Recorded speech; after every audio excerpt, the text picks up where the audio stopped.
garoonka diyaaradaha Hargeysa waa garoonka kaliya ee guud ahaanba Soomaaliland ka shaqeeya hadda xukuumadda Muuse Biixi kaas oo diyaaraduhu ka soo degaan xilligii xukuumaddii madaxweyne Axmed Siilaanyo xilka haysay waxa garoonka diyaaradaha Hargeysa uu ahaa mid habeen iyo maalinba shaqeeya waxaana ka soo degi jiray diyaarado badan oo caalami ah iyo kuwa kaleba labada shirkadood ee Flight Dubai iyo Air Arabia oo xukuumadda uu hogaamiye madaxweyne Muuse Biixi Cabdi xanibaad saartay ayaa shaqeynayay xilligii xukuumaddii tan hadda ka horeysay ee Axmed Siilaanyo waxaana ay haysteen sharci ganacsiyeedka diyaaraduhu kaga shaqeeyaan dalka garoonka diyaaradaha Hargeysa ayaa hadda waxa ka shaqeeya diyaaradda Ethiopian Airlines oo maamulkeeda ay gacanta ku hayaan qoyska madaxweynaha Soomaaliland xidhitaanka diyaaradaha Flight Dubai iyo Air Arabia ayaa waxa uu saameyn xoogan ku yeeshay goobaha fudeydya tigidhada ee afka qalaad loogu yeero travel agency kuwaas oo ay isugu darsameen xanibaadda diyaaradaha iyo saameynta xanuunka COVID-19 diyaarad Air Arabia iyo Flight Dubai dhaqaale fara badan ayaa wadanka ka soo gali jiray haddii cashuur tahay hadday tahay passenger ka baxay passenger imaanay hadday tahay run ahaantii anagna faa'iido ayaan ku qabnay anagii oo dadka diri jirnay ayaa cashuur bixiyayaal ahayn iminka waxaan cashuur ku bixinaba ma hayno insha Allah ta'ala waxaanu si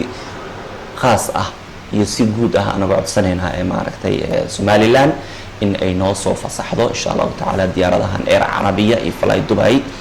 Bashir Xirsi Nuur waa muwaadin u dhashay Somaliland waa qurbajoog ka yimid dalka Mareykanka waxaana uu sharaxayaa dhibaatada ka dhalan karta ganacsiga cid loo xidho jaban yahay inuu qaaliyo oo kale oo Mareykanka oo kale average ahaan qofku $1400 go'aan baag buu ku iman karaa geeska Afrika oo kale oo deegaanka wadankeena socodkiisa oo kale hadda kale wax maraya $2,000 iyadoo kow qodobkaas koobaad uu yahay COVID-19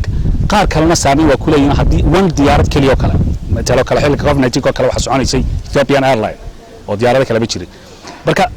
saameyn buu ku yeelanaya haddii factor-ka koobaad adduunka oo dhan haysta haddii qaar kale inoo kaashadaan Cabdirasaaq Yuusuf waa bare jaamacadeed oo cilmiga dhaqaalaha bartay waxaana uu isku xidhayaa sida ay isugu sidkan yihiin